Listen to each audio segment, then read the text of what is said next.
My brother, I think about all the things. We lived together, we slept together, we were together in school. My grandfather, when we started school, I was a year and a half older than my brother, and my grandfather decided, you're not going to go to school without your brother. So he held me back, and both of us started kindergarten together. But that's just, for that statement there, I'll tell you, that was my grandfather. We started together, and all the way through school, we were together. The one thing that I think about more than anything else.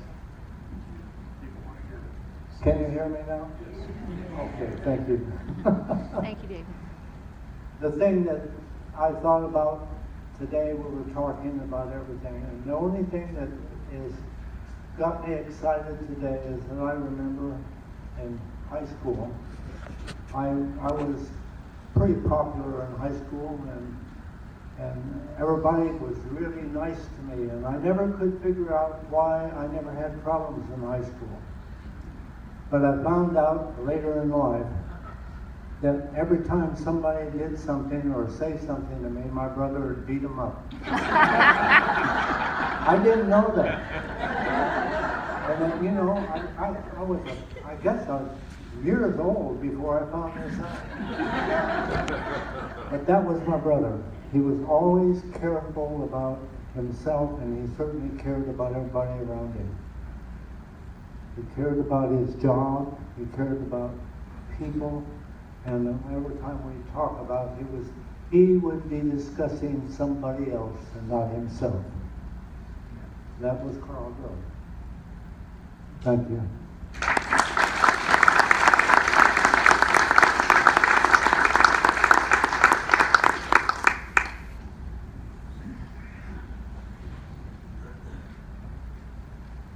I'm Paul Reilly. I'm married to Lori Reilly, Lori Drow. And I'm the oldest of the in-laws. Apparently not the cutest, but I'm looking at Bruce today, and he has the cutest of the in-laws. I just wanted to relate a story. The first time I met Carl was after Lori and I got engaged. And the question that Pat and Carl asked Lori was, well, who is he? Because we'd only been dating a very short time. But they invited me over to the house, and Carl set me down at the table and took out a yellow pad and made a T thing on it and started, okay, so, you know, let's list your attributes and your, things that aren't doing very well. I was unemployed at the time. I was long hair, I had a rode a motorcycle, and he kept listing all these things. And then he said, well, let's look at your assets. And I really didn't have any at that time. So that was the hard part. But he goes, okay, well, Lori loves you. Because he crossed everything else. That's good enough for me. So, and an important lesson that I learned from that was that I'm carrying on this day is that you have to trust your kids. You raise them, you have to trust your kids. The other thing that I learned is I'll never do that to any of my kids. and I have not. So, but, we love Carl, and we're good.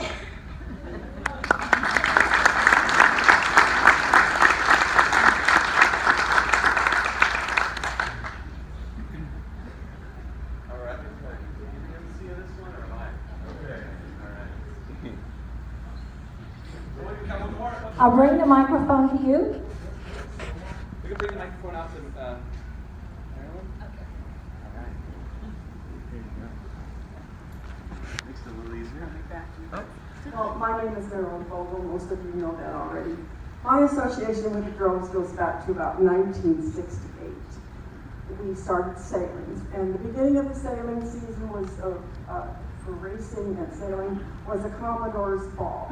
So that year, the theme of the Commodore's Ball was laughing. So I decided to go and with this snazzy costume that I'm sure was outstanding. And as my husband and I were walking into the party, I said, oh my gosh, there's a lady that's dressed just like me. Cat Drow. And that was the beginning of a long and lasting friendship. We sailed every water there was. We sailed at Millerton, Huntington, Lake Isabella, John Pedro, Folsom, Whiskey Lake, Lake Mead, Tahoe, the Delta, San Juan Islands, and the ocean. Besides sailing, we also did lots of RVing. And a lot of our friends that we did this with are here today. The Crofts, Al Horn, the McFalls. Did I miss anybody? Anyway, we did all these things together.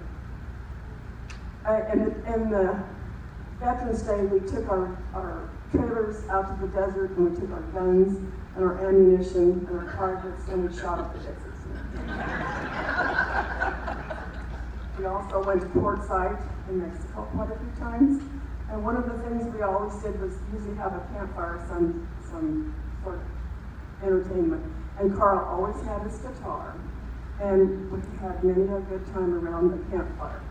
Carl loved to sing wonderful songs like Cooper's Peace and something about a pig in the gutter. Yeah. I don't remember all the words to that. We moved next door to Pat and Carl here in Clovis. We moved to Washington together. Later we started playing golf and we moved to Arizona together. And last, we came full circle. We both moved into San Joaquin Gardens. So thank you, dear Carl, for some wonderful memories.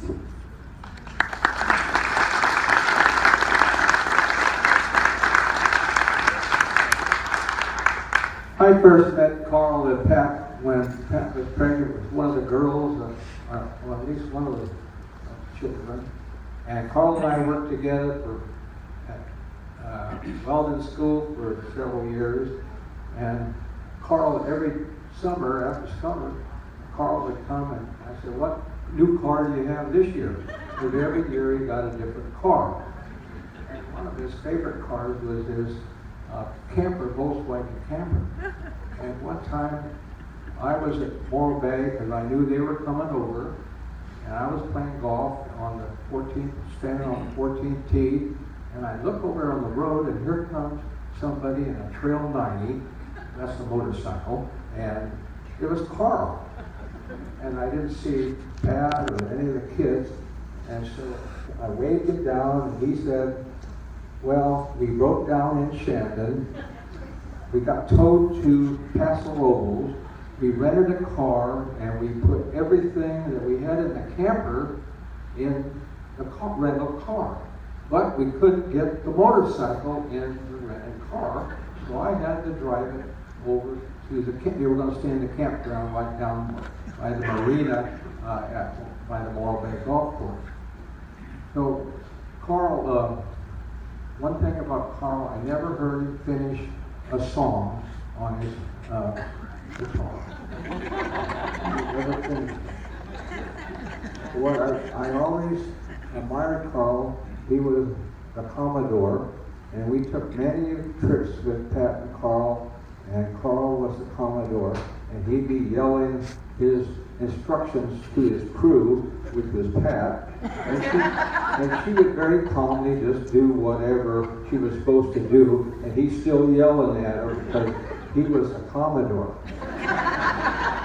And around Polish Unified, he got to be known as the Commodore. Carl was probably one of the brightest guys I knew. I always called him Dr. Drow, even though he didn't have a doctorate, but I always called him Dr. Drow because I enjoyed him. I always felt Carl was always upbeat and a joy to be around. I've been around him for 50 years or so, and it was a pleasure. So I really look forward. Thank you.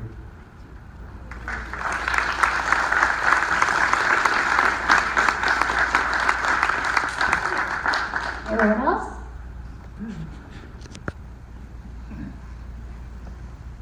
I'm Howard Hayes. I married into the family. I'm married to Judy, who is Pat's sister. And anyway, when I married into the family, well, even before I got married into the family, I got to know Carl.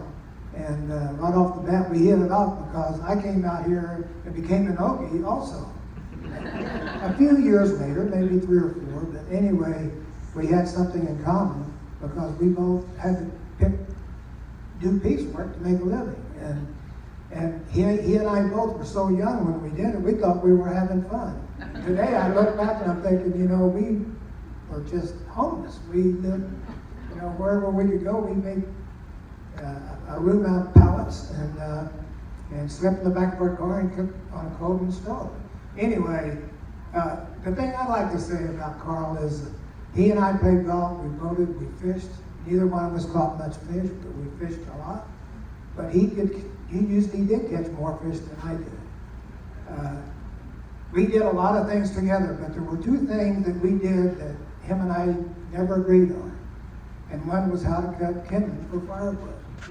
It was kind of a joke, but anyway, he was a teacher, and and I didn't really appreciate it. But anyway, but the other thing that I really enjoyed the most was playing the guitar with him. He and I could be playing for hours, and we would be singing, and even though we were both playing in the same key, because we could tell what key we were in.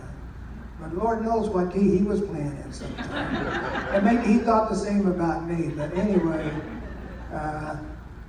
the last few times I got to sing, we were able to play together and smile and laugh. The last time I played with him, he was singing, and I've never seen such a great smile from Carl. But he was having so much fun. And I really appreciate it. And he was a great guy. He was a lot of fun. I wish he was a little better on the guitar, but that's anyway, I miss him a lot, and I'll always remember him.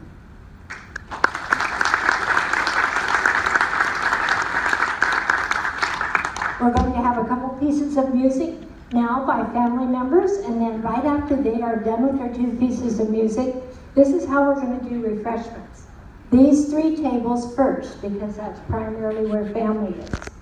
You kind of have to find your way back there. And as you come back up here, then I'll move through the tables sort of like they do when you're at a banquet. So let's enjoy together.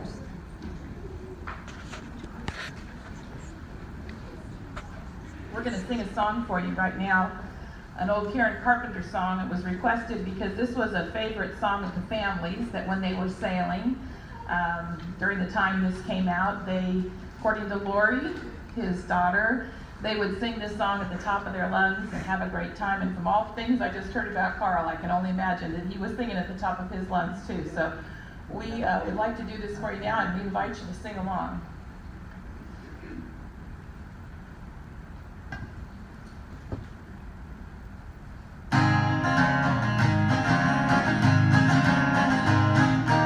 Such a feeling's coming over me. There is wonder in most everything I see. Not a cloud in the sky, got the sun in my eye, and I won't be surprised if it's a dream. Everything I want the world to be is now coming true, especially for me. And the reason is clear, it's because you are here. You're the nearest thing to heaven that I've seen. I'm on the top of the world looking down on creation, and the only explanation I can find is the love that I found ever since you've been around. Your love put me at the top of the world. Something in the wind has learned my way, and it's telling me that things are not the same. In the leaves on the trees and the touch of the breeze, there's a pleasing sense of happiness for me. There is only one wish on my mind. When this day is through, I hope that I will find that tomorrow will be just the same for you and me. All I need will be mine if you are there. I'm on the top of the world looking down I can't find is the love that I found ever since you've been around. Your love put me at the top of the world. I'm on the top of the world, looking down on creation, and the only explanation I can find is the love that I found ever since you've been around. Your love's put me at the top of the world.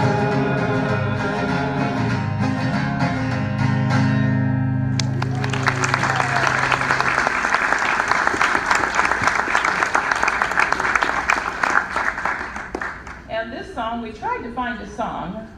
Anybody that knows Carl knows he liked Johnny Cash and Waylon Jennings and a lot of them.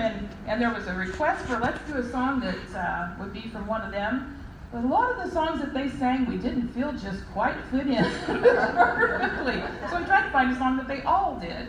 And at one time or another, they all did I'll Fly Away. And I think we probably all know a lot of that. And again, we would invite you to sing along and honor Carl with your voice.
It's wonderful to see you all, and thank you for coming to celebrate the life of my dad.